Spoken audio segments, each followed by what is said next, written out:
Kumusta sa lahat mga kaibigan sa Weller Channel? Ngayon, ipapakita ko paano i-update ang Wi-Fi driver sa Windows 11.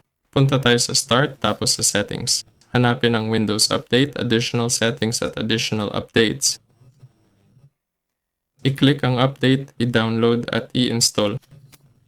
Kung di gumana, punta sa Device Manager.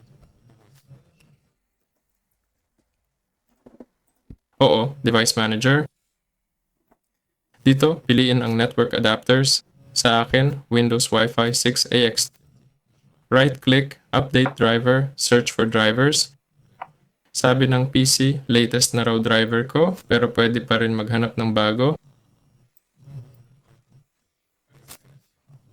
Halimbawa, kailangan ko ng AX201 driver.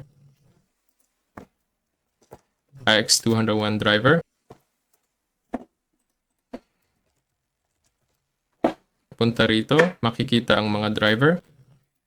Pwede pumasok at i-install ang driver na to. I-download ang file, i-save, buksan, tapos automatiko na ang install. Yun lang yun. Si Weller 2. Like at subscribe sa channel. Paalam sa lahat.